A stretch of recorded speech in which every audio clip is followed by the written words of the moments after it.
Bueno, ahí vamos arrancando, si les parece. De todos modos, esta presentación lleva unos minutitos y le vamos dando tiempo a la gente que se va conectando luego.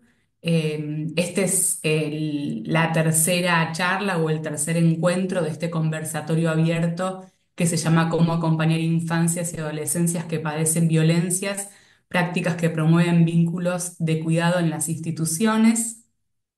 En el tercer encuentro tenemos dos invitadas especiales. Las dos conversaciones anteriores las coordinaron o las coordinamos Celes Almirón, que es trabajadora social. Yo soy Yani Onickman y soy psicopedagoga y formamos parte del programa de promoción y prevención de IELA DEINU. Y en este conversatorio de cierre, que se llama Recursos lúdicos narrativos literarios que acompañan la tramitación de experiencias, va a estar coordinado por Florencia Varés y Guada de Barruel, que ahora en un ratito las vamos a presentar, pero antes queríamos hacer una breve introducción para quienes no conocen Yeladeinu. Ahí abajo tienen el mail y la página web que ya puso Celes ahí en el chat de Zoom, pero para quienes vean después por YouTube tienen el mail del programa de promoción y prevención y la página web del programa que también comentaba Celes que hay un montón de material cargado para familias y profesionales. Para quienes no conocen el ADEINU, contarles que es una institución de la comunidad judía argentina creada con el fin de promover, proteger y restituir los derechos de niños, niñas y adolescentes. Y si tienen ahí el celu o en la compu y tienen ganas de seguirnos en Instagram, es @yeladeinu.web. Y ahí abajo tienen también el canal de YouTube, que si ponen YouTube y el ADEINU nos van a encontrar. En la página, en el Instagram van a ir encontrando las novedades de los distintos programas de Yeladeinu e incluso también van a encontrar novedades vinculadas a los conversatorios que llevamos de manera gratuita desde este programa y adelantarles que en el mes de mayo a noviembre vamos a armar un ciclo de conversatorio que el eje transversal va a tener que ver con específicamente con adolescencias y juventudes y vamos a tener invitados y invitadas especiales todos los meses. Así que esa información también la van a ver a través del Instagram, así que si pueden nos siguen y ahí se van enterando.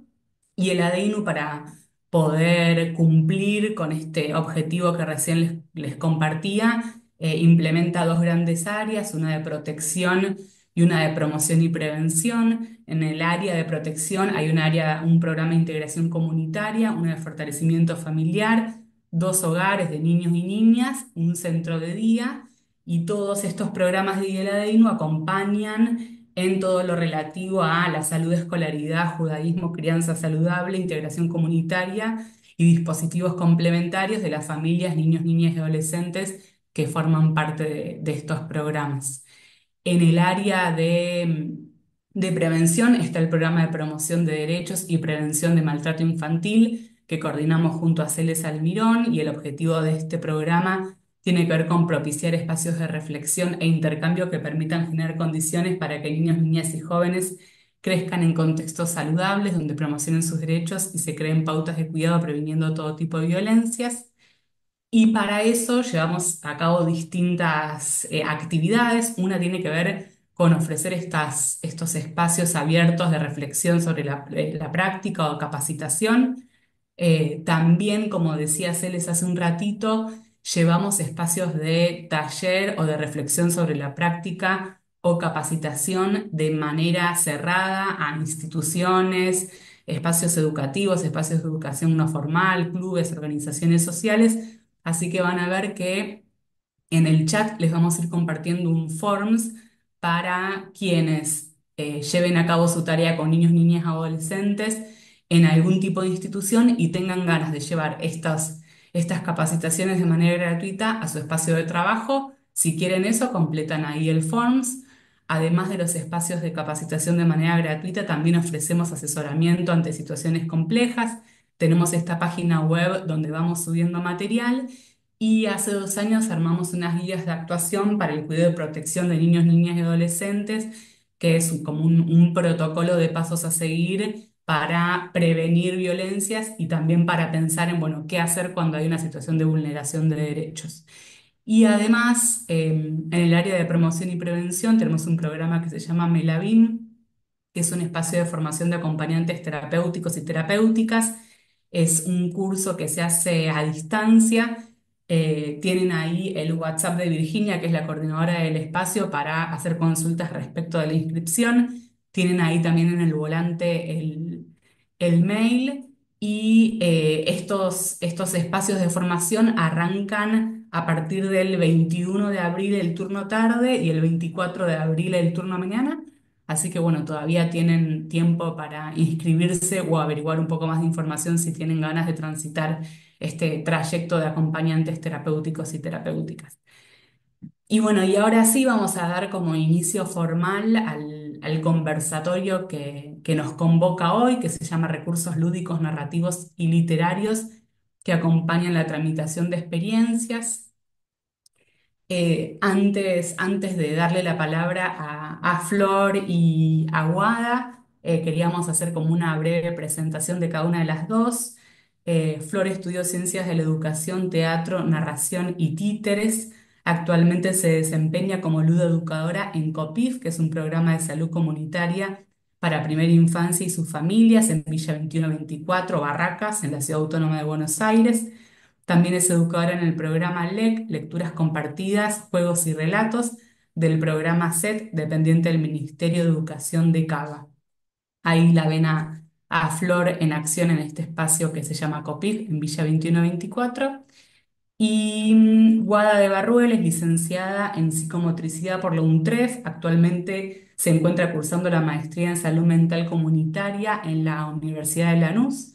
Realizó el curso de acompañante terapéutica en el Hospital Infanto Juvenil Tobar García. Trabaja como psicomotricista también en COPIF, este espacio comunitario para primera infancia y sus familias en Villa 2124 Cava. También coordina un taller de participación comunitaria para jóvenes con discapacidad e integra el equipo técnico de participación, democracia y producción de lenguajes de la Dirección Provincial de Educación Secundaria. Antes de darle ahí la palabra a las chicas, decirles que al final vamos a tener unos 10 minutitos de intercambio y preguntas. De todos modos, pueden ir haciendo preguntas en el chat a medida que les van apareciendo y con Celes tomamos nota y cualquier cosa o levantan la mano al final del conversatorio o nosotras retomamos esas preguntas. Así que bueno, ahí adelante, Flor o Guada. Bueno, por aquí.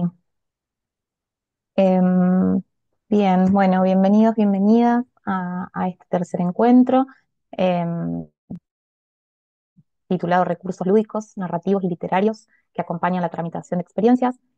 Mi internet está un poco inestable, espero que me escuchen bien. Si no, cualquier cosa me silencio y sigue mi compañera. em, si se hace muy difícil la escucha. Em, bueno, en esta diapositiva van a ver los contenidos del encuentro, el recorrido. Vamos a empezar por una introducción, el ir y venir entre la infancia y la adolescencia, el juego, que es jugar, el cuerpo en juego, el adulto en juego, ahí vamos a sondear un poco el rol del adulto, los diferentes modos de jugar, el jugar como forma de alivio del malestar y tramitación en la infancia, el tiempo en juego, recursos lúdicos y literarios para tramitar experiencias y un cierre especial. La siguiente diapositiva tiene una frase de Donald Winnicott con la que nos gusta empezar, que dice, para dominar lo que está afuera es preciso hacer cosas, no solo pensar o desear. Y hacer cosas lleva tiempo, jugar es hacer.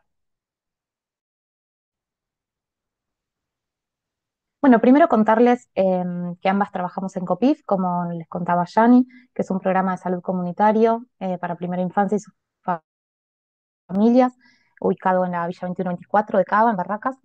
Mucho de lo que vamos a abordar acá está relacionado a esa experiencia y a otras que tienen que ver con nuestro recorrido laboral y académico. Y en este taller puntualmente nos vamos a proponer pensar la importancia de los recursos que les permitan tramitar experiencias a los chicos y a las chicas, el impacto de estas en el cuerpo, entendiendo que la corporeidad es el primer territorio de exploración-expresión, y cómo el juego es el universo y el lenguaje donde todo eso ocurre. La siguiente diapositiva se llama El ir y venir entre la infancia y la adolescencia, y ahora le vamos a contar por qué. Creemos importante pensar estos recursos para la tramitación de experiencias desde un marco conceptual que nos permita pensar qué es lo que necesitan los chicos, las chicas y los adolescentes. Si bien es una aproximación, hay autores que nos permiten realizar cierto paralelismo en algunos hitos del desarrollo, como es la primera infancia, donde todo se está por construir, y la adolescencia, donde todo parece desarmarse. Así que vamos a comenzar con esta idea de Ricardo Rodulfo, que es un psicólogo argentino, sobre la adolescencia, que él la llama el segundo deambulador. A la adolescencia como etapa él la llama de esa manera, ¿no? Haciendo referencia al primer deambulador, que es aquel bebé que empieza a gatear y a caminar. Bueno, el adolescente él lo considera como un segundo deambulador. Deambulador se asocia enseguida con ir y venir sin rumbo, ¿no? Con cierta desorientación o búsqueda, algo de la invención. Bueno, algunos aspectos que comienzan a aparecer en la primera infancia, más explícitamente, como les decían, los bebés deambuladores, también son manifestaciones que podemos encontrar luego en la adolescencia, muchas de ellas obviamente intensificadas, y Rodulfo habla de algunas, nosotras elegimos tres para compartir con ustedes hoy. La primera es la exploración. El autor nos invita a pensar esa exploración no como una exploración de turista, sino más de viajero. Algo que tiene cierto riesgo, cierta aventura, ¿no? Poniendo un poco sobre la mesa la problemática de la valentía y la cobardía. Aparece ahí un yo deseante, la búsqueda insistente del límite también, de alcanzarlo, de probarlo, de llevar a los demás también a su propio límite. Y hay un trabajo de creación de ese límite que necesita claramente el acompañamiento de otros y de otras. Es decir, en ambos momentos vitales de la vida, vitales de la vida, esos modos de ser y hacer van a estar habilitados o obturados, digo, en esta primera infancia y en la adolescencia, en mayor o menor medida por otros, ¿no? Y otros adultos, pensamos acá, la familia, instituciones educativas, y mucho de lo que suceda en ese primer momento de la vida va a tener su traducción o su correlato en la adolescencia. El segundo punto es la imagen. Así como el bebé en el famoso estadio del espejo se desconoce y comienza a construir de a poco su imagen más integrada, que hasta entonces no lo estaba más desintegrada, y empieza a mirarse tanto en el espejo, pero también el espejo es la mirada del otro, ¿no? Que me devuelve eh, esa imagen corporal. Bueno, el adolescente también se desconoce y se vuelve a conocer, ¿no? Se ve a sí mismo como un extraño, un poco desacomodado, quizás con cierta incertidumbre en relación a su autoestima, quizás rechazo, inestabilidad, malestar. Ese extraño que ahora es, que ahora ve, no es fácil de sobrellevar. Y se soporta mejor en grupo, que es el último ítem, el grupo de pares, ¿no? El adolescente necesita encontrarse en nosotros, necesita ese grupo de paridad, al cual va a desplazar, dice Rodulfo, toda la obediencia y el conformismo y hasta quizá la sumisión que de niño tenía con su familia. Entonces, tanto la infancia como la adolescencia son etapas de intensos descubrimientos, transformaciones, desafíos, y bueno, ahí es muy importante, ¿no? Que podamos pensar en este rol del adulto, que después vamos a, a entrar ahí un poco mejor. Y a través del juego, de la narración, de las dinámicas participativas, chicos, chicas, adolescentes van tramitando estas y otras experiencias, exploran el mundo, construyen su identidad, y para que este proceso sea genuino y enriquecedor, es fundamental la presencia de adultos que legitimen esas vivencias, que generen espacios amorosos y que permitan que los conflictos se expresen sin ser juzgados. Bueno, ahora vamos a seguir con la siguiente diapositiva que refiere a qué jugar, ¿no? Nos hacemos esa pregunta. Y lo primero que podemos decir es que el jugar es una construcción. Nadie nace sabiendo cómo se juega, ¿no? No hay un enseñante oficial sobre la asignatura de el jugar. Lo segundo que podemos decir es que es una tarea cultural. No se juega lo mismo acá en Argentina que en Colombia o en España. Y cada cultura imprime su narrativa en el jugar y la transmite.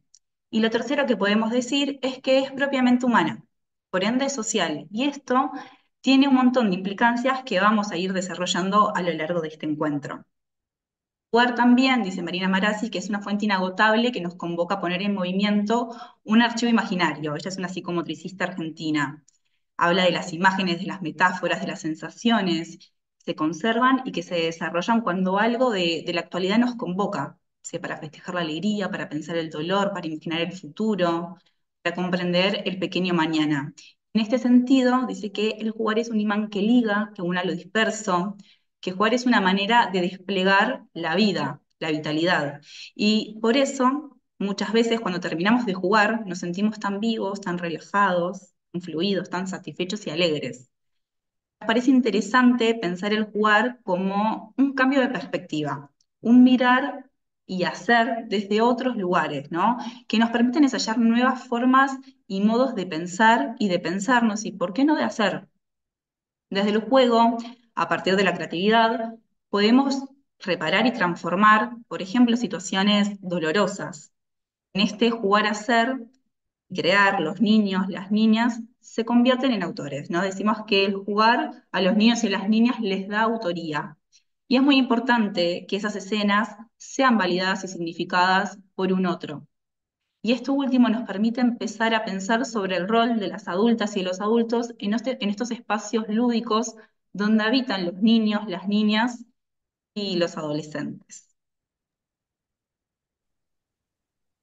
Y si hablamos de jugar, no siempre, no necesariamente, digo, pensamos en jugar con objetos, sino que también aparece el juego vinculado al lenguaje, ¿no? Al desarrollo del lenguaje. Y jugar con las palabras eh, es una forma de jugar tan necesaria como hacerlo con bloques, con telas, porque decíamos que el juego es la principal manera en que los chicos y las chicas aprenden. Entonces, la manera en que los chicos y las chicas se van a ir apropiando del lenguaje también va a ser en esta clave, ¿no?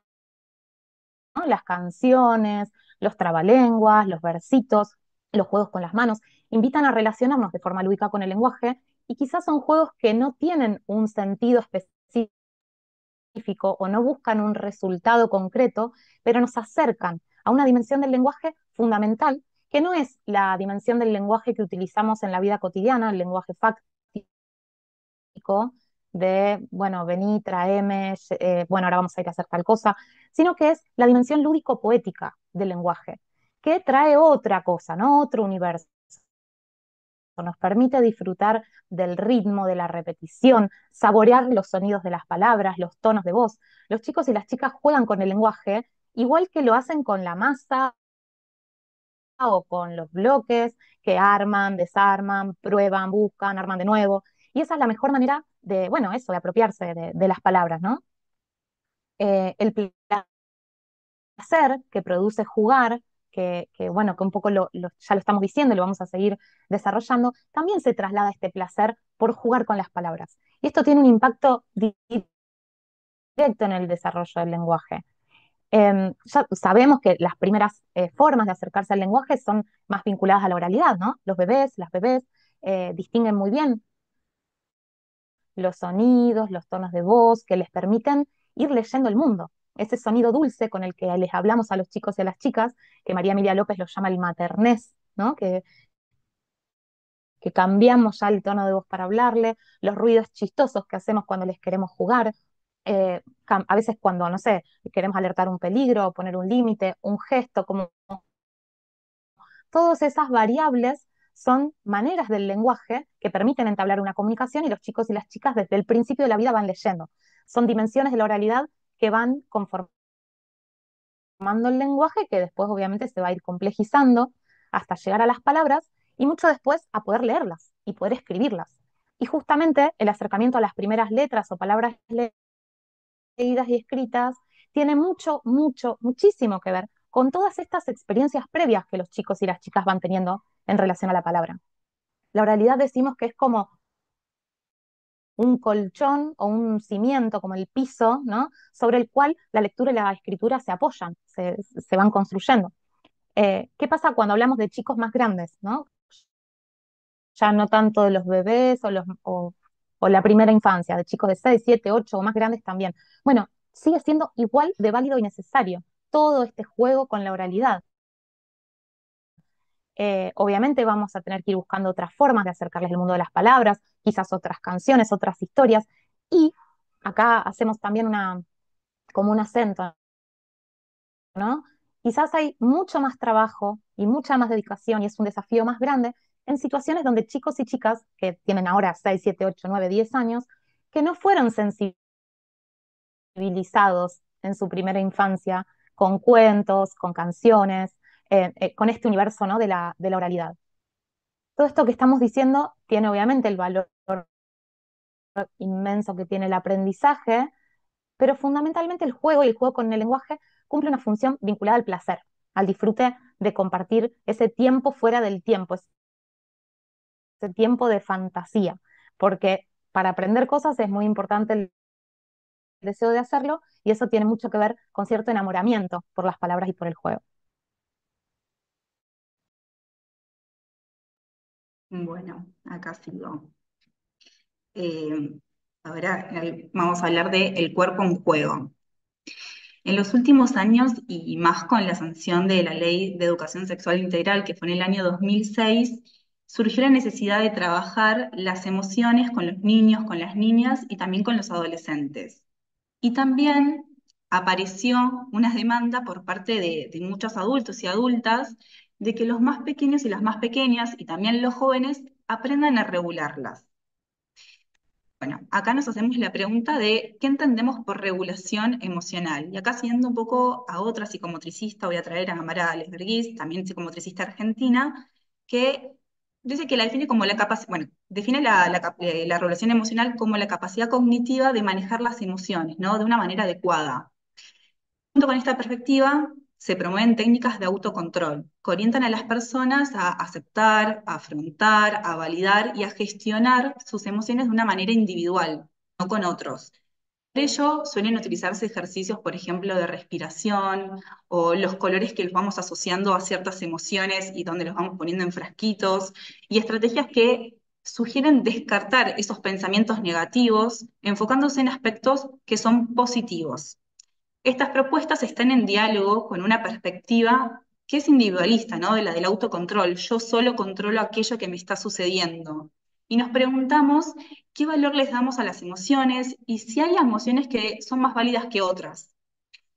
Bueno, acá lo que podemos decir es que la emoción, en su sentido etimológico de la palabra, proviene de emoción, que evoca el movimiento. Y un poco acá lo que traía Mara es que toda emoción se experimenta en el cuerpo, ¿no? Conmueve la corporeidad del sujeto e impulsa o restringe sus posibilidades de acción y de expresión. La emoción tiene un sustrato tónico, es decir, la emoción es una reacción episódica del organismo ante un evento que se desencadena. Y bueno, genera una respuesta fisiológica. Por ejemplo, puede ser agitación, temblor, rubor, ¿no? Hay una expresión tónica que oscila entre la hipertonía, que es cuando el tono aumenta, el tono muscular, y la hipotonía, que es cuando el tono muscular disminuye. Bueno, ¿por qué decimos esto? Porque muchas veces sucede que no estamos al pendiente de esta variable, ¿no? Que no la tenemos tan en cuenta cuando estamos en una actividad o en un escenario lúdico con niños y con niñas. Y esto puede dar cuenta de una situación de placer o de displacer en aquellos niños y niñas. Por ejemplo, no todos los niños disfrutan de jugar con masa, ¿no? Quizás esto genera una reacción que le hace crispar o que le molesta o que le da asco. Y acá aparece el adulto o el adulto que codifica eso que está sucediendo. Por ejemplo, si observamos algo de este tono que se crispa o que genera displacer, podemos ponerle palabra a eso y preguntarle si hay algo que no le gustó, si puso esa carita porque le dio asco, poder legitimar esa sensación, esa emoción y habilitar otros modos de exploración, por más que haya llevado una actividad hermosa, que la tenía planificada, que él había pensado para ese grupo en particular, pero bueno, decimos que eso justamente es pensar la ESI, la educación sexual integral, como un eje transversal en nuestra práctica pedagógica. Y también cuando la emoción entra en el campo de la significación, puede ser esto que decíamos antes, ¿no? Codificada e interpretada corporalmente. Por ejemplo, te pusiste así porque hay algo que te enojó, eso te dio miedo y por eso decidiste correrte, esto que estás haciendo te está gustando. Bueno, poder significar y ponerle palabras a aquello que está sucediendo en los niños y las niñas es sumamente importante. Y acá vamos a decir que en la adolescencia todo este proceso se complejiza por los cambios físicos, por los cambios hormonales, por los cambios psíquicos, ¿no? Todas estas cuestiones que atraviesan los jóvenes y las jóvenes, sumado a la construcción de la identidad y la necesidad de la pertenencia social, lo va a complejizar. En esta etapa, la socialización cobra un papel central. Y la validación por sus pares también, ¿no? Es la manera en que les va a permitir a los jóvenes expresarlas o restringirlas, aquellas emociones. Algo también que traía Mara que me parece muy importante es que la expresión emocional se habilita o se limita según los contextos de socialización. Se espera que las niñas sean más dóciles, sean receptivas, que se destaquen en las habilidades manuales o en las relaciones interpersonales, mientras que de los niños quizás se espera que hagan deportes, que arreglen cosas, que puedan mostrar cierta dureza en esos aspectos físicos y corporales que presentan en los juegos o en las cosas que muchas veces adultas y adultos les ofrecemos. Y todo esto en la adolescencia se profundiza, estos mandatos se refuerzan. Y sabemos que estas diferencias no son consecuencias de la naturaleza, ¿no? De las emociones ni de condiciones innatas, sino de convenciones sociales que moldean los comportamientos esperados según el género. Y acá lo mencionamos porque nos parece importante tenerlo en cuenta como adultos y adultas referentes de estos espacios de juego o estos espacios lúdicos en estos clubes, porque también fuimos criados bajo estas prácticas adultocéntricas y patriarcales, y esos estereotipos de géneros también nos constituyen a nosotras y a nosotros. Entonces es una posición ética estar en este permanente ejercicio de estar observando qué estamos diciendo, cómo lo estamos diciendo, para no reproducir estas prácticas. Volvemos un poquito al juego. El juego en la infancia es el espacio por excelencia para la expresión de estas emociones y de estos afectos.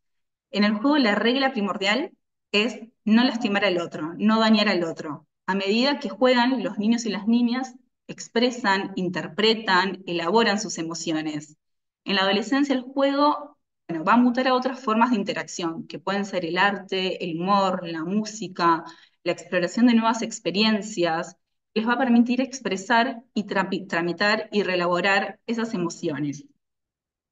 Un poquito pensando en esto, vamos a pasar a el rol del adulto, el adulto en juego. Bueno, y acá nos vamos a preguntar cuál es el rol del adulto en el jugar. Nos interesa pensarlo a modo de revisión y no de crítica, ¿no? La forma en que como adultos, como adultas muchas veces acompañamos el jugar de las niñas, de los niños y de los adolescentes. Y vamos a hacer una breve caracterización de algunos aspectos que a nuestro parecer son importantes que estén. Uno es la disponibilidad lúdica y corporal. Nos parece interesante acá hacer una distinción, porque una cosa es ponerse al servicio del juego y que los chicos y que las chicas hagan o nos indiquen qué hacer, y otra cosa es disponerse. Acá hay una diferencia, acá entró a jugar el deseo y hay una elección de ese adulto y de esa adulta. Estar disponibles implica tiempo, presencia, constancia y permanencia. Y en la primera infancia, la presencia se enriquece en la constancia. Tanto el niño como la niña, como la adulta, ajustan, acuerdan, marcan un tiempo en la relación compartida. Hay tiempos de pausa, de desvío, de intervalos, de ritmos. Un poco acá lo que nos preguntábamos es, ¿qué es lo que ponemos a disposición? ¿Qué es lo que ponemos disponible? Bueno, se trata de una tarea profesional, ¿no? Lo disponible va a estar regido según el espacio o el contexto. Quizás lo disponible está en generar efectos educativos, terapéuticos, subjetivantes, dependiendo del marco en el que estemos hablando y abordando estos espacios. Y para eso es necesario ubicarse en una posición observante, en una posición lúdica y por ende disponible. Otro aspecto que nos parecía importante mencionar es el aceptar el despliegue de las niñeces como válidas e importantes. La conquista del fenómeno del jugar reside en gran parte en que los adultos y las adultas aceptemos ese despliegue, ¿no? Que lo validemos, que lo creamos realmente importante. Por ejemplo, ser vencido o estar siendo cuidado o mandado en el espacio del jugar, muchas veces es negado por las adultas o los adultos, ¿no? Que ahí sostenemos la fuerza de convocar nuevamente a la realidad como una forma de resistirnos a eso que está sucediendo. Acá voy a hacer una pequeña viñeta en el espacio de juego con, bueno, una adulta que estaba ahí acompañando a la niña, que estaban jugando con pelotitas, que eran meteoritos que lanzaban por un aro, que era el universo en el cual entraban esos meteoritos, y cuando la niña le invita a que ella tire ese meteorito, le sonríe y deja la pelotita en un costado. El niño que está en esa situación, que está aprendiendo a jugar, ¿no? Porque decíamos que el juego no nos es dado, lo estamos ahí poniendo en práctica todo el tiempo, va a detectar estas dificultades que tiene el adulto y se siente en la obligación de acoplarse a esa acción que forma parte de la realidad, no del juego, quedando por fuera. Ahí el adulto decimos que de alguna manera está desenmascarando a ese niño o a esa niña que estaba jugando. Otro aspecto que nos parece también relacionado a esto mencionar es esto de que el jugar es cosa seria. Cuando se juega con otro, no solo es necesario estar convencido o convencida de que, por ejemplo, una pelotita es un meteorito o de que un palo puede ser una espada, sino hacerlo creíble para el otro, ¿no? Acá un poquito siendo Daniel Calmels, otro psicomotricista argentino. El juego pide que se responda con cierto respeto. Si el otro es un adulto, pone en juego su función de acompañamiento, de complementariedad. Se acepta un rol complementario en esta acción del jugar.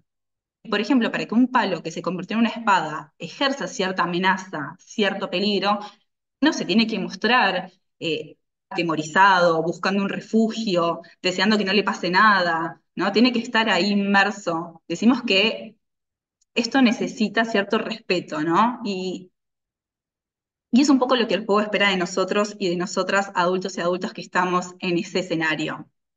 Y algo que nos parecía acá importante traer es que muchas veces, también a modo de viñeta, pero como más por la propia experiencia en el recorrido, que muchas veces cuando los niños y las niñas ocupan el rol de malvado, es importante que haya otra persona que los acompañe, ¿no? Que no estén solos y solas en esa situación, porque a veces puede ser difícil sobrellevarla. Y que haya otro que esté ahí acompañando les da la chance de volverse bueno y que el juego no caiga. Bien, cuando decimos que el juego es cosa seria, nos referimos, entre otras cosas, a que aquel universo en el que se ingresa cuando se juega, dice Graciela Montes, haciendo referencia al placer de la lectura compartida con su abuela cuando ella era una niña, y dice que el efecto radicaba en lo que le sucedía a uno cuando estaba dentro del cuento y no en su contenido o en lo que el cuento significaba. Podemos decir que le intentaba enseñar. Parecido al juego, nada juguetón y perfectamente serio, en el que nos embarcábamos entonces. Nos disfrazábamos para ser otros, ni más ni menos que igual que en la tragedia griega. Convertíamos las baldosas del patio en un estanque, un campo de batalla, una cuna. El juego era una construcción, un espacio imaginario, ficción, artificio. Pero tenía un sentido. No era igual un juego que otro. Y cuando compartíamos con alguien más el imaginario, éramos capaces de pelearnos a muerte por el desarrollo de la historia. Cada peripecia era fundamental. El juego nos importaba, era nuestra obra y nos sentíamos responsables. Jugar nos ayudaba a enfrentar la vida. Acá un poco para entender esto de que el juego es cosa seria, ¿no? Cuando un niño o una niña está dentro de un juego, es en serio. Otro aspecto acá que queríamos mencionar es el juego como invitación y no como obligación. Es muy importante porque no hay posibilidad de encuentro con un otro cuando el juego se impone o se obliga. Es necesario que podamos pensar lo que planificamos como una invitación, como una puerta que se abre. Los adultos y las adultas que estamos al cuidado de esta situación creativa, muchas veces intervenimos con un objetivo en particular, ¿no? Y como lo estuvimos conversando, muchas veces somos como una especie de chamanes. ¿En qué sentido decimos esto?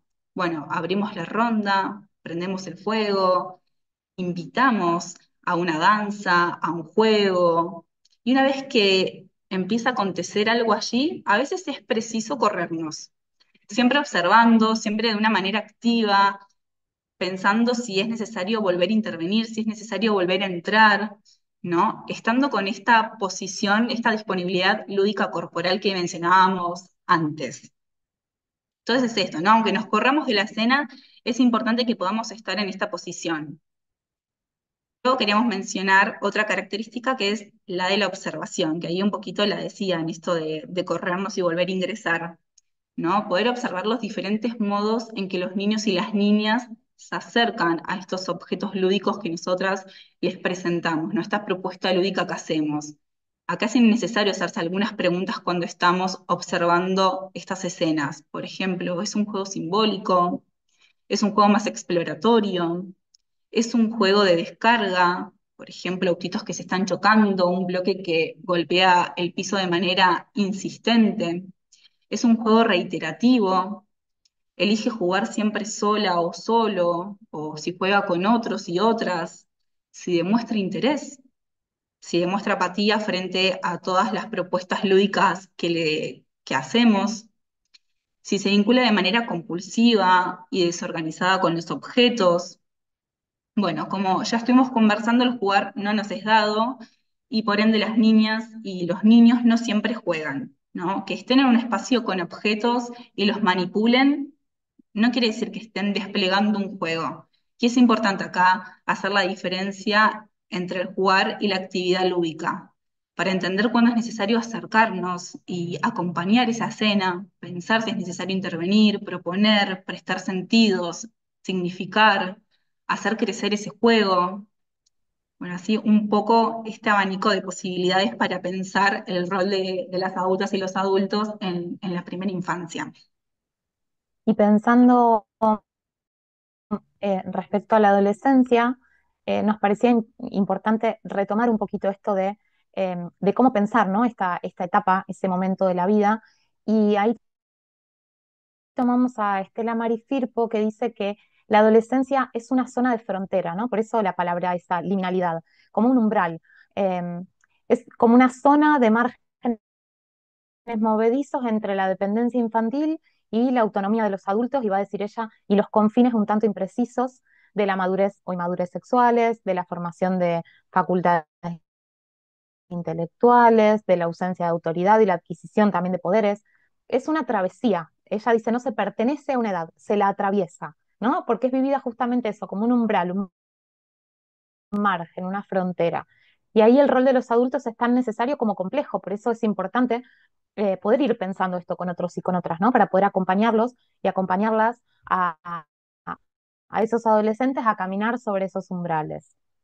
Eh, la lucha contra los grandes es el modo en que lo dice Ricardo Rodulfo, el mismo psicólogo que hablaba del segundo deambulador, eh, porque, claro, la relación entre los adolescentes y el mundo de los adultos no es nada fácil, ¿no? Es un momento en el que ellos, como decíamos, necesitan sentirse parte de su grupo de amigos, de su grupo de pares, y buscando también entre esos pares algo así como unos aliados en esta lucha contra los grandes. Pero ¿por qué esta lucha? ¿Por qué esos adolescentes luchan contra los adultos? Bueno, hay muchas cosas para decir de eso, eh, pero incluso cuando esos adultos a su alrededor intentan ser cercanos, comprensivos, establecer acuerdos, la adolescencia trae un descubrimiento difícil de aceptar que eso de ser grande no es como imaginaban, ¿no? De repente se dan cuenta de que los adultos no somos tan sólidos ni tan seguros como parecíamos, y ese desencanto por el mundo adulto es tan fuerte y trae tantas reacciones, puede generar cierta desmotivación o ganas de evadirse, hasta problemas en la escuela, o esto, ¿no? De dormir mucho, de aislarse con el celular.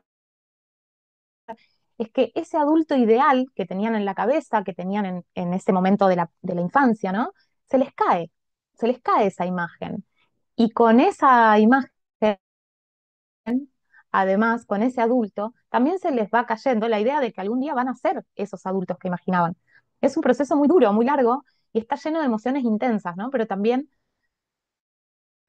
es una etapa de crecimiento que obviamente con el tiempo se atraviesa y se resignifica.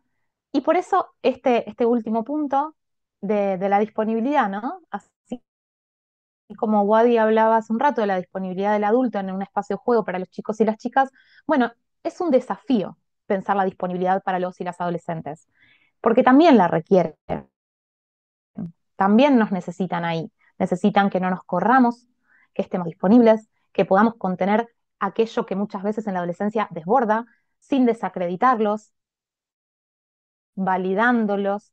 Poder estar disponibles tanto de forma lúdica y corporal en la adolescencia es clave. Eh, Necesitamos una escucha activa, una escucha real, donde obviamente van a aparecer muchas complejidades que nos tensionen.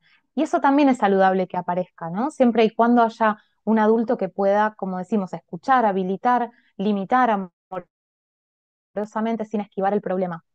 Y es necesario la presencia de adultos de referencia porque ahí hay eh, digamos, de parte de los adolescentes, una referencia o una identificación, pero también, no solo para identificarse, sino para oponerse, para enfrentarse, para diferenciarse, es necesario que estemos ahí, porque es vital para su desarrollo. Bien, pasamos a la siguiente diapositiva, que se llama Los diferentes modos de jugar. Bueno, sabemos que cada niño, cada niña es singular y eso se puede observar en sus modos de ser y de estar. Eh, y bueno, particularmente hoy hablamos de esos modos de ser y estar en espacios de juego, en los jardines, en el club, en los talleres, en el espacio donde cada uno de ustedes y cada una se desarrollen. Eh, Como dijimos al principio, jugar es una construcción y precisa de otras personas que puedan acompañar esa construcción. Hay niños, niñas que primero quizás juegan en un costadito, que eligen algún objeto de apego y solamente observar las escenas con ese objeto de apego, una participación más periférica, algunos que deambulan mucho, otros que juegan un poquito con cada cosa sin profundizar en ningún objeto, o que van a objetos más conocidos y juegos más conocidos y no se interesan tanto por una propuesta nueva. En la primera infancia, donde todo se está construyendo y el jugar también, observamos que hay infinidad de modos de participar y de estar en los espacios lúdicos y todos son válidos, ¿no? En esto que hablábamos que a veces planificamos propuestas iguales para todos o para todas y bueno, entender que cada uno tiene su forma de acceder a ese espacio, de entrar en contacto con esa o con otras propuestas. Pasamos, si quieren, a la siguiente diapositiva. Wadi.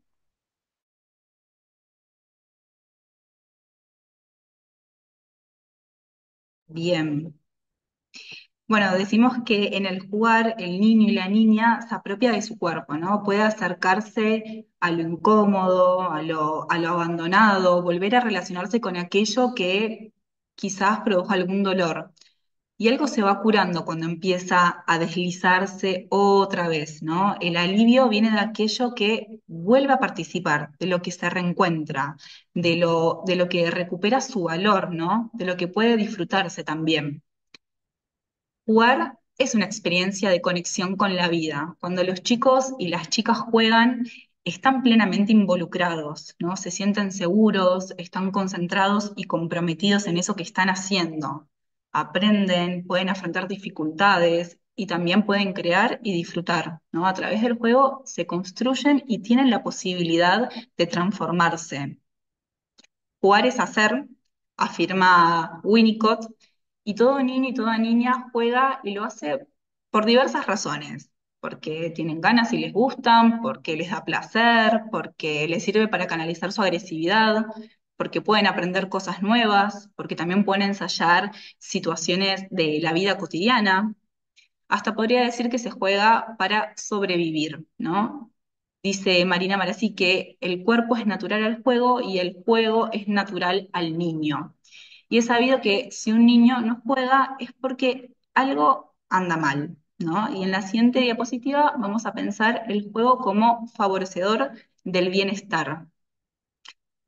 Acá podríamos decir que incluso cuando se juegan a cuestiones que no son felices, es indicador de salud, ¿no? Ahí el niño, la niña, está haciendo algo con eso que le produjo dolor, lo está elaborando. Y es también una posibilidad de detención temprana de alguna situación que podría ser riesgosa para ese niño o para esa niña. Acá a propósito lo ponemos en hipotético porque siempre hay que poder leer el contexto, ¿no? Y no es prudente realizar una lectura unidireccional. Bueno, juega esto, entonces le está pasando aquello. Acompañar este tipo de juegos también puede ponernos en jaque a nosotros adultos, adultas, ¿no? Por ejemplo, un niño o una niña está jugando con muñecos y de repente decide que alguno se muera.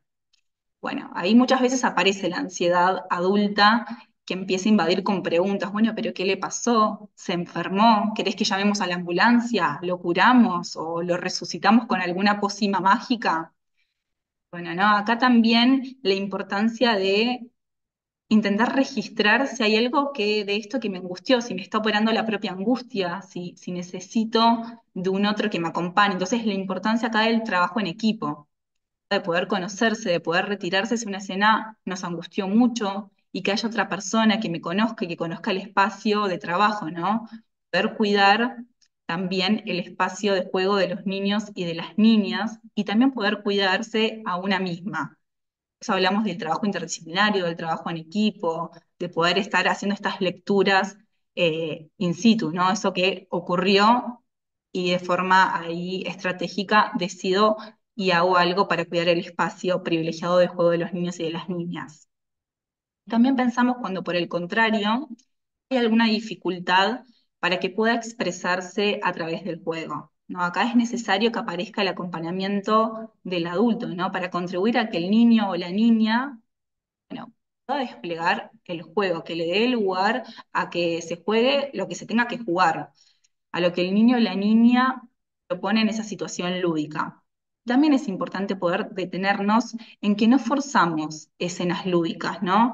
No forzamos a que nos muestren algo que creemos que está pasando o que quizás nos contaron, sino que nos ponemos a disposición para que el juego ocurra. Puede ser desde ofrecer objetos o de preguntar si hay algo que le llamó la atención y le gustaría incluirlo en su juego, pero para esto es necesario no dar sentidos apresurados, ¿sí? Sino estar con la certeza de que más allá de resolver ese enigma que encierra el juego, el solo hecho de propiciar esa experiencia ya es una estrategia para acompañar la singularidad de ese niño, de esa niña en su jugar.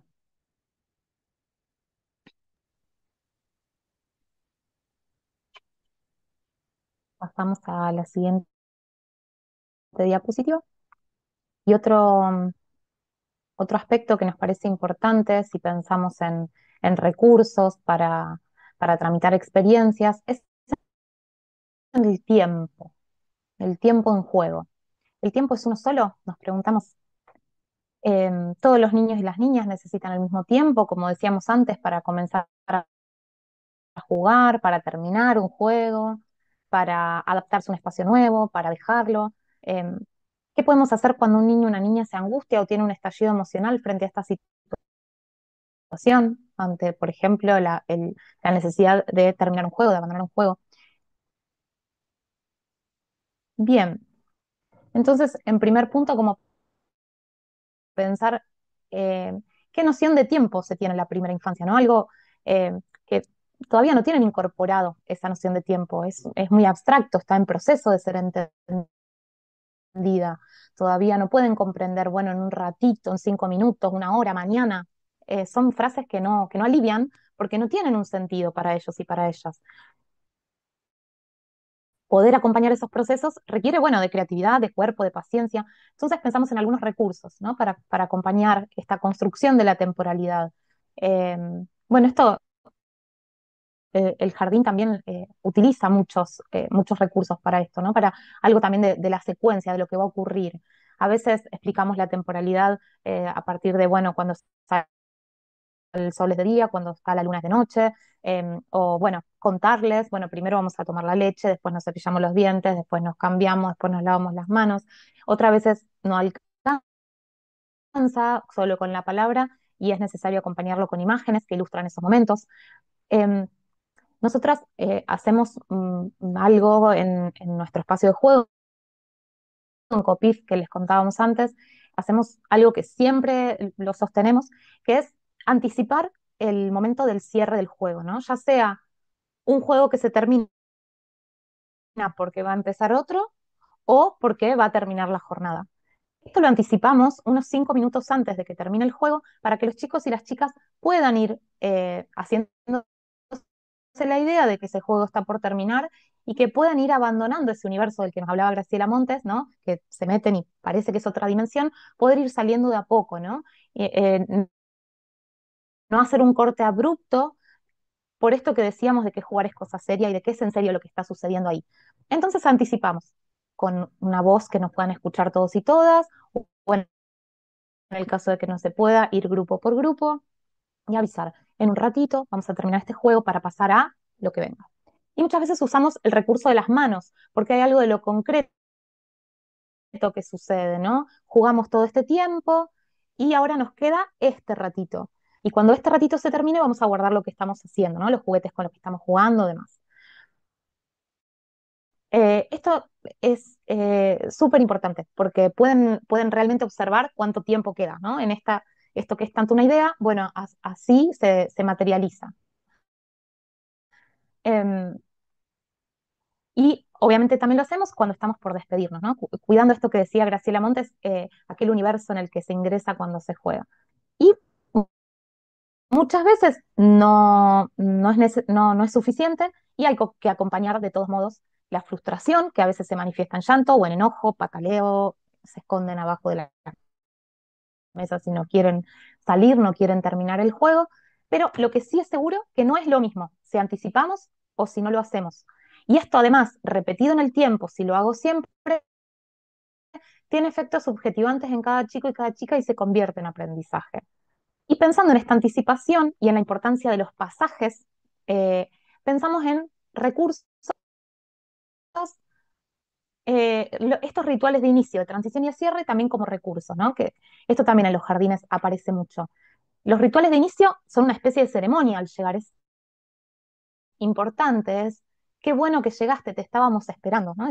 Es construir un momento para que los chicos y las chicas puedan ir sabiendo que ese es un espacio de confianza, de seguridad y que se los está esperando, ¿no? Las rondas, las canciones de bienvenida.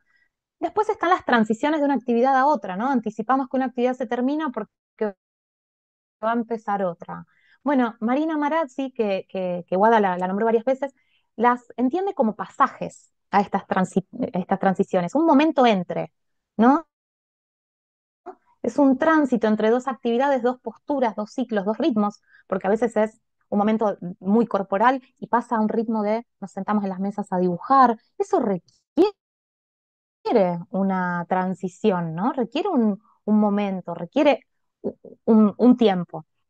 Y ese pasaje está pensado también como posibilidad de cambio, de modificar lo que se viene haciendo, ¿no? Algo que liga, que relaciona lo anterior con lo posterior. No es un corte abrupto, no es un abandonar, es Eso una no piensa, preparación. Javier, no piensa. Ay, perdón, ¿alguien está hablando? Bueno, sigo. Flor, me parece que se había desmuteado a alguien sin querer, ahí mutear. Ah, perdón, perdón. No, pensé que me estaban Vale. diciendo que no se escuchaba, porque yo estoy con que mi internet está andando mal. Bueno, decíamos esto, ¿no? Que hay una mirada a lo que se aproxima que da cuenta de la posibilidad de esto que se viene, pero también una mirada de lo que queda atrás, lo que hicimos hace un ratito, que sostiene aquello nuevo, distinto que viene. Y el ritual de cierre, bueno, si estamos hablando de todo esto, entendemos que es fundamental, ¿no? Que es necesaria la despedida. Entonces, pensar cómo son los finales en las actividades que llevamos adelante, cómo son los finales de las jornadas, qué proponemos. En algunos casos, de nuevo, interrumpir abruptamente un juego o una jornada puede desregular mucho a los chicos y a las chicas, y en otros quizás no los desregula, pero estamos deteniendo una instancia de creación y expresión que ya dijimos que es súper valiosa, ¿no? Em, y volvemos a citar a Graciela Montes, que la amamos mucho, que en su libro La frontera indómita habla del tiempo y dice, cuando jugábamos el tiempo era de otro orden. Mientras estábamos dentro del juego, el tiempo cambiaba de calidad, se volvía otro.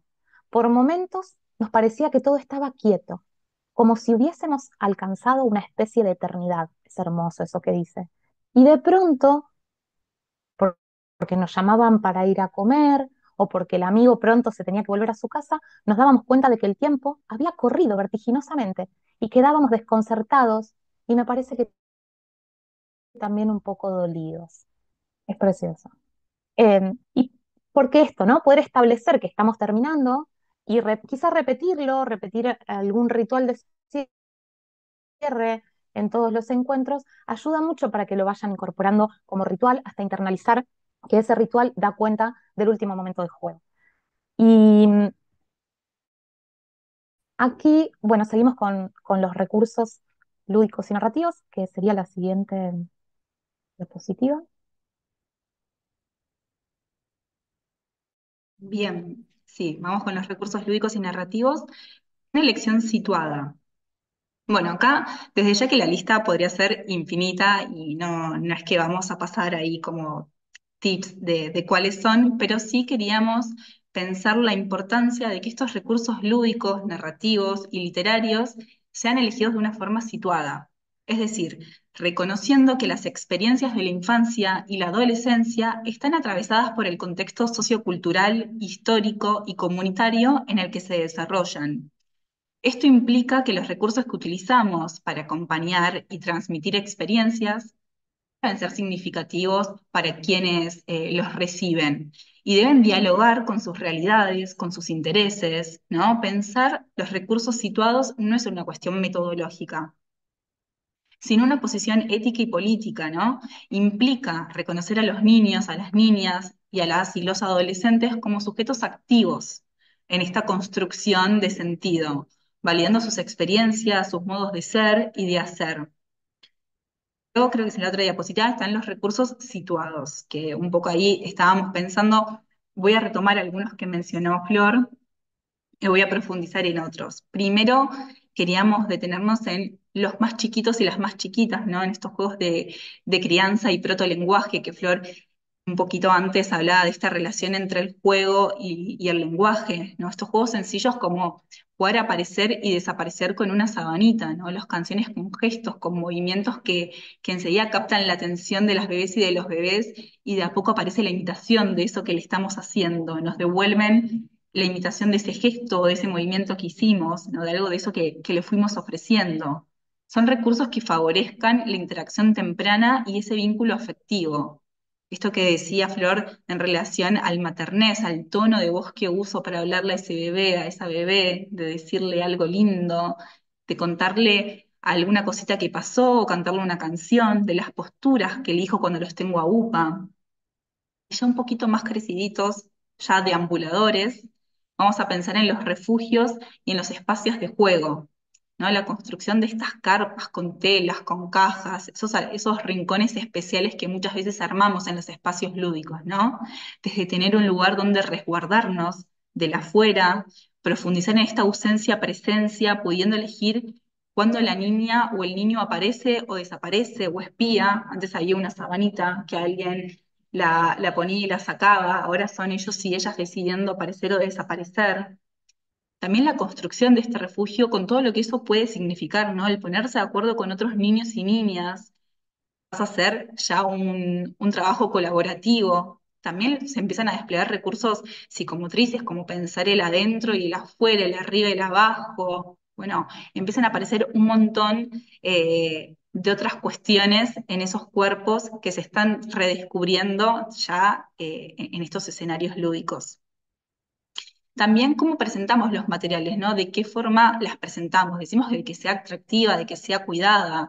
El modo en que presentamos, no sé, los materiales o las telas, no es lo mismo que si están rotas, sucias, manchadas, si está puesta de una manera desprolija, ¿no? O si armamos un ambiente bello, un ambiente acogedor. que invita, que es lindo de ver y de estar ahí, vinculado con el juego y con el placer de estar en esa situación, ¿no? De que me la prepararon para mí, para mis amigos, para mis amigas, para poder jugar, ¿no? Esto que decimos del derecho a la belleza y a la experiencia estética, ¿no? Todos los niños, todas las niñas, todas las personas también tenemos derecho a la belleza, entendida obviamente como una construcción social, histórica, situada, ¿no? Sabiendo que no hay una sola forma de belleza, pero sí de pensar, de crear escenarios para disfrutar, ¿no? Para escuchar, para contemplar, para explorar, para crear, algo que me prepararon para mí. También pensamos en estos recursos que organizan el tiempo y el espacio, que Flor los traía, digo algunas cuestiones nada más, pensar en estos inicios, como ya dijimos, que son importantes para hacerles saber que los estamos esperando, que son espacios que se van a ir conformando como un espacio conocido y seguro, ¿no? Hay muchas formas de dar esa bienvenida, desde canciones, de hacer juegos con los nombres, desde carteles para elegir de qué forma nos saludamos, ¿no? Con un puño, con un choque, con un beso, con un abrazo, con una danza de lejos, espacios de lectura compartida para esperarnos, juegos de ronda. Después esto que también Flor me nombraba de los pasajes de una actividad a otra, que puede ser desde guardar los materiales que estuvimos usando para finalizar esa actividad, siempre como decía Flor, anticipando un ratito antes, desde hacer una ronda, de mirarnos, de recapitular a lo que jugamos, qué les llamó más la atención, qué les gustó más. Podemos también utilizar un muñeco o un títere que relate lo que sucedió en esa actividad anterior y que presente la próxima, o también hacer una ronda, cantar, bailar, ¿no? Eso cada uno, cada una, ahí de manera situada, va pensando qué estrategia le queda mejor. Bueno, los cierres, también ofrecer situaciones que le permitan, por ejemplo, entrar en calma. Esto es algo que nosotras usamos muchísimo, que es el poder conectar con las emociones, con el propio cuerpo, ¿no? Nosotras lo llamamos entrada en calma y disponemos el espacio con colchonetas, bajamos las luces. A veces puede sonar alguna canción suave o mismo nuestras voces que cantan o que relatan lo que aconteció durante todo el espacio de juego, un relato que va recuperando lo que cada niño, cada niña pudo, ¿no? Las potencias. Y también podemos usar algún objeto con previa pregunta y anticipación para hacerles algún mimo en su rostro, desde una pluma, un títere, un peluche, o alguna sábana danzarina que los envuelve en alguna cosquilla mientras se están acomodando en las colchonetas o en las mantas o como ellos deseen ubicarse en el espacio. También nos parecía importante nombrar la expresión grafoplástica, ¿no? El uso de pinturas, el dibujo, la masa y otros materiales que nos aporten un reconocimiento sensorial, ¿no? Que nos puedan dar información. También el permitir la exploración del universo grafo para procesar emociones y experiencias de una manera libre. Muchas veces aparece, quizás en instituciones educativas, esto de, después de una actividad, después de un cuento, como hacer algo que refiera a eso. Bueno, también la invitación a que ese material grafo que le estamos ofreciendo se pueda usar de manera libre, que puedan ahí explorar, descargar, dibujar, pintar, rayar, según lo que cada niño y cada niña necesite. Bien, los recursos literarios y narrativos. Sensibilizar, acercar, invitar a los chicos y a las chicas a leer una historia, a descubrir un poema, a escuchar una canción, siempre, siempre es ganancia. Eh, Nos parece importante que sean a partir de los intereses de los niños y de las niñas y de los adolescentes también, para luego ampliar sus horizontes literarios, pero a partir desde sus propios intereses, ¿no? Otra cosa que nos parece importante es no elegir siempre libros con un fin utilitario, sino desde el disfrute y la calidad literaria, ¿no? No decimos que no sirve esta estrategia y que está, nos parece bien que a veces se elijan, ¿no? Con ese criterio. Como por ejemplo, vamos a trabajar el cuidado bucal y agarramos un librito que habla sobre eso. Pero bueno, no va a ser la misma calidad literaria que quizás algún otro libro. Elegir un libro también puede ser a partir de un autor o una autora que me gusta, una historia divertida, una editorial que conozco y que me gusta cómo trabaja, entonces selecciono algún libro. Si es para la primera infancia, probablemente le gusten esos cuentos de acumulación donde se repite una misma fórmula varias veces.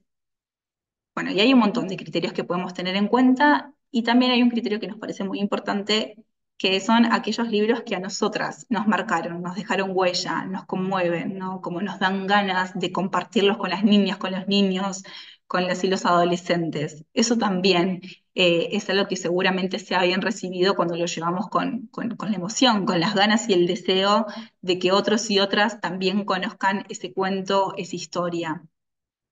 Y también leer por el placer de compartir historias, palabras, mundos imaginarios, ¿no? Contar cuentos como un acto de amor que deja huella.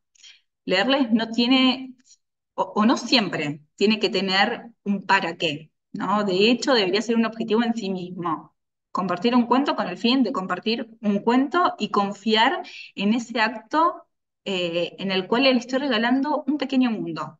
Estoy compartiendo quizás palabras que no conocen, le estoy regalando palabras nuevas o ilustraciones que son hermosas, fantasías, creatividad y también un pedacito de cultura.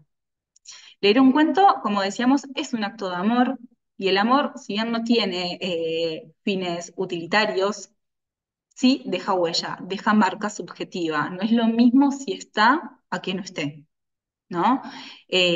Una maestra que conocemos cuando terminaba su jornada, que quizás había sido caótica, todo lo que había planificado no lo había podido llevar a cabo y sentía que no, ese día no había podido con nada, decía, pero bueno, hoy les leí un cuento, así que no fue un día perdido. Ya nos gustaba esa anécdota para también destacarla. Después pensar en los juegos y las dinámicas para adolescentes. Acá breve pensamos desde los juegos cooperativos, desde el análisis de problemáticas que sean cercanas a su propia realidad, los proyectos de investigación que le dan un sentido a su aprendizaje, los espacios de conversación y de expresión. Acá lo más importante que nos parece, más allá de la técnica, la dinámica, el recurso que elijamos, es esto de poder poner en el centro sus voces, que los pibes y las pibas se sientan escuchados y escuchadas, que su palabra sea valorada y se tenga en cuenta, que puedan pensar, problematizar y reflexionar acerca de lo que les está pasando, lo que están vivenciando y que a partir de esa problematización los adultos y las adultas puedan acompañar en la construcción de posibles soluciones, de recursos, que puedan pensar juegos o estrategias que acompañen a aquellos que tienen ganas de explorar, ¿no? Bueno, ya estamos en hora, ya casi estamos terminando, pero antes de finalizar el encuentro, les queríamos hacer un regalo. Le queremos regalar un cuento. Así que un poquito estamos pensando en nuestro ritual de cierre, podría ser acá en este espacio virtual en cuadraditos, pero sí invitarlos a que en su silla o donde estén puedan quizás hacer alguna acomodación, que hace mucho tiempo que capaz están sentados, sentadas, que tuvieron un día largo de trabajo, dejar un poquito atrás todo lo que sucedió para disponernos, ¿no? Para ponernos disponibles a escuchar este cuento que nos encanta, que se llama El tiempo tiene nombre, es de Laura Romero y lo van a escuchar en la voz de Flor. Bueno, aquí está el libro. Yo les voy a ir mostrando las imágenes, así lo vamos compartiendo lo más completo posible. El tiempo tiene nombre.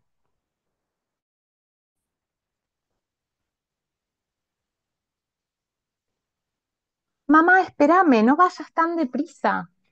La mamá de Caleb siempre sale de la casa mientras se pone el abrigo. Dice que no le da tiempo. Pero el tiempo es Caleb poniéndose su abrigo, ni muy rápido, ni muy lento. Solo el tiempo de Caleb. La abuela de Martina siempre escribe sus poemas por la noche. Dice que por el día no tiene tiempo, pero el tiempo es Martina. escribiendo su nombre, ni muy rápido ni muy lento, solo el tiempo de Martina.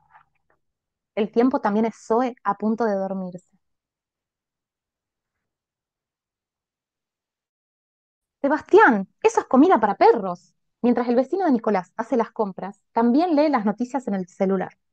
Dice que no le da tiempo, pero el tiempo es Nicolás, tapando una botella, ni muy rápido ni muy lento, solo el tiempo de Nicolás. El tiempo sigue siendo Zoe, aunque le cueste dormirse. Papá, parece que pasó un tornado por la cocina. Cuando el papá de Julieta está en la cocina, hace varias cosas a la vez. Dice que no le da tiempo.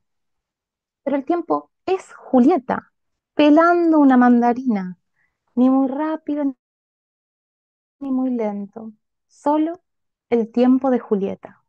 El papá de Zoe tiene aún muchas cosas que hacer y Zoe sigue sin dormirse.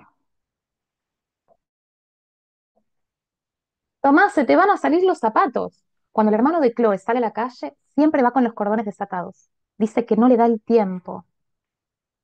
Pero el tiempo es Chloe, atándose los cordones. Ni muy rápido, ni muy lento. Solo el tiempo de Chloe. Hay muchos tiempos diferentes. Todos tenemos uno. Ni muy rápido, ni muy lento. Y colorín colorado, este cuento se ha terminado. Y este encuentro también.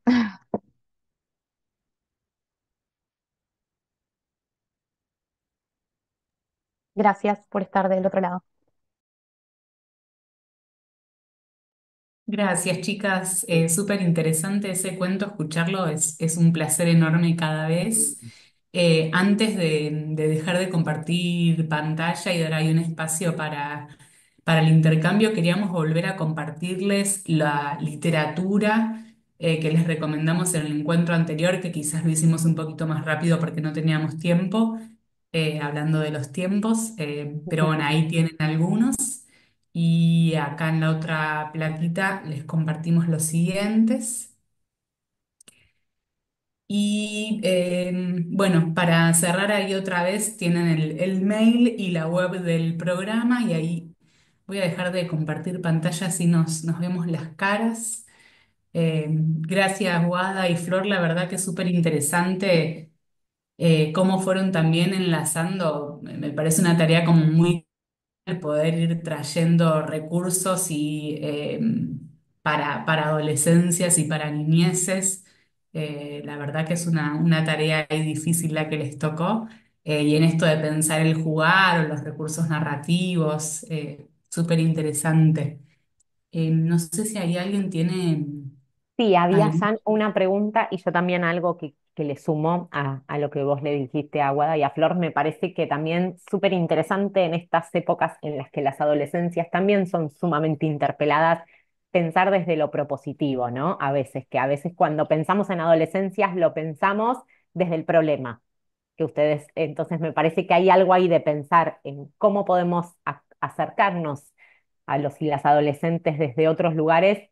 Fue una propuesta súper interesante y rica, así que muchas gracias ahí y por esa lectura final que hacía mucho no escuchaba un cuento como, como destinataria. Eh, Hay una pregunta que hace Celeste Mariana Saavedra que dice, con la importancia del juego como docente, ¿cómo se hace para que los niños con sobreestimulación en todo sentido aún se sientan como lo que son y que una como adulta o adulto inmerso en la problemática adulta no caer en el sentimiento de ridicularización?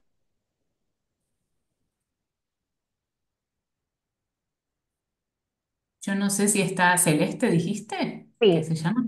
Ahí quizás para desmutearse, yo no entendí por completo ahí la consulta, la verdad. Eh, Como esto de la sobreestimulación y ridiculizar, decía, como al niño o la niña. Sí, exactamente. La leo de nuevo. Con la importancia del juego como docente, ¿cómo se hace para que los niños, niñas con sobreestimulación en todo sentido aún se sientan como lo que son y que una adulta o adulto inmerso en la problemática de adultos no caer en sentimientos de ridicularización? Hola, sí, soy yo. No, no podía Hola, activar el Celeste. micrófono. Ahí Se me había está. corrido la pantalla. Sí, en el sentido de esto, de que el juego también es una construcción social y cultural, como habían dicho en un principio, y que también se trata de las emociones y de hacerlo verdadero al juego, como, como adulta y como docente no caer en el sentimiento de estoy quedando en ridículo con los niños. O sea, para no, uno no sentirse así, de poder hacerlo verdadero el juego, pero bueno, sintiéndose adulto a la vez, también no sé cómo explicarme. Pero creo que después un poco las chicas lo dijeron. O sea, yo hice la pregunta en un momento que Bien. me surgió, como que después lo terminaron de explicar. No sé si ahora se entendió. Sí, sí, sí, se entendió. Eh, bueno, sí, es una tarea compleja porque también cada adulto, cada adulta está atravesada por su propia historia, con su propio acervo, ¿no? De los juegos, de las cosas que le gustaban hacer de niña. Y después, bueno, en la práctica docente, al menos nosotras entendemos que es sumamente importante poder poner en juego aquello bueno, que puede dinamizar la práctica.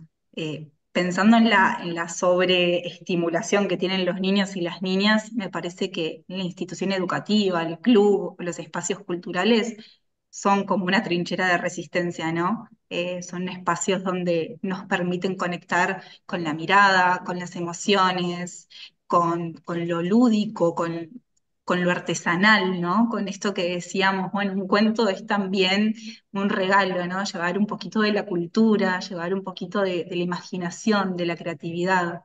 Eh, y me parece que para no entrar en ridículo, algo, o para que una no se sienta que está entrando en ridículo, digo, voy a hacer una hipótesis, esto cada una lo vive como puede, no lo transita como puede. eh, es pensar en los propios recursos lúdicos, ¿no? ¿A qué me gusta jugar? ¿A qué puedo jugar yo con esos niños y con esas niñas que estoy acompañando? ¿Qué me interpela? Para poder también ponerse en un posicionamiento ético y profesional. Bueno, acá si estoy no sé, estoy con bebés, seguramente voy a necesitar poder disponer algo del tono de la voz, de cómo hablo, de qué digo, cómo lo digo. Si son ya un poco más grandes, bueno, ahí pueden jugar otras cuestiones, les puedo yo acercar otros recursos, pero bueno, es una construcción. Y también siempre hay estos espacios y otros para seguir pensando y capacitándose y reflexionando y también incluyendo otros recursos y otras herramientas, ¿no? Que nos sirvan para la tarea profesional. Sí, y en relación al jugar también pienso que esta sensación como de estar haciendo el ridículo a veces tiene que ver también con estar haciendo algo con lo que no nos sentimos cómodas, ¿no? Como algo medio impuesto.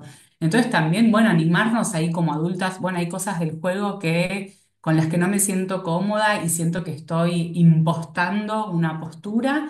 Y después hay otros aspectos del juego bueno, en las que me hallo, me encuentro y estoy más relajada, ¿no? Entonces quizás es ir también conociéndonos y no forzarnos, digo, de la misma forma que las chicas traían que a los niños y niñas no forzamos a jugar, bueno, tampoco forzarnos nosotras a hacer algo que nos incomoda o que no disfrutamos y poder encontrar ahí también nuestro propio recorrido, eh, digamos, en donde nos sentamos cómodas.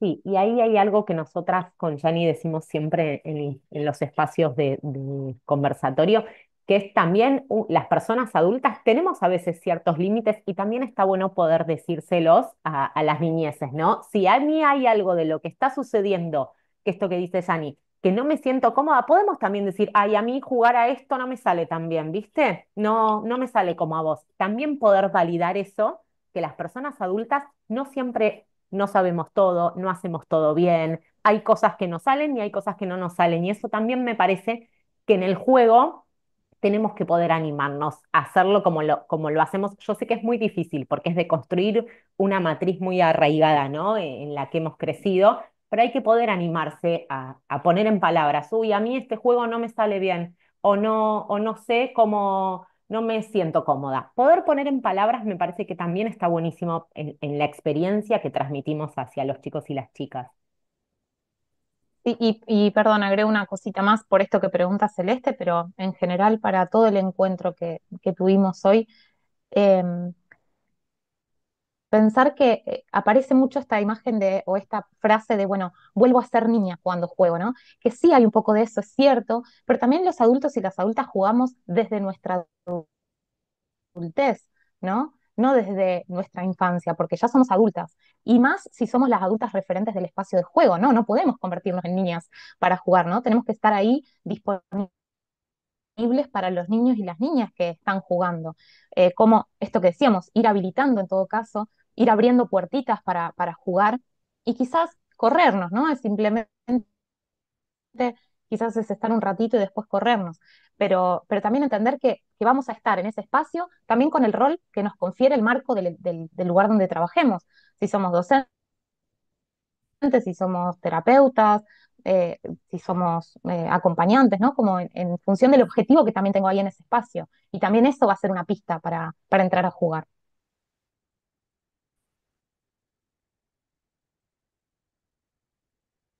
¿Alguien más por ahí que tenga ganas de desmutearse, compartir alguna pregunta, una experiencia? Ya igual, bueno, estamos en los minutitos finales, pero si alguien más ahí tiene ganas de compartir o preguntar.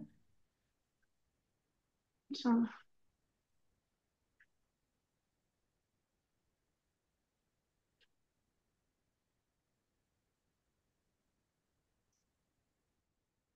Bueno, si no, agradecerles por estar de ese lado. La verdad que, bueno, que a mí Flor Guada me resultó súper interesante.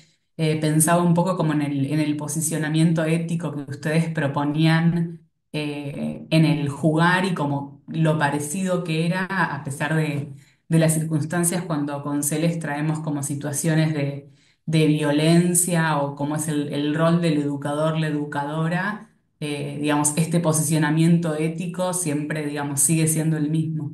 Así que hay como un montón de cuestiones vinculadas al rol que me resonaban de los primeros dos encuentros del conversatorio.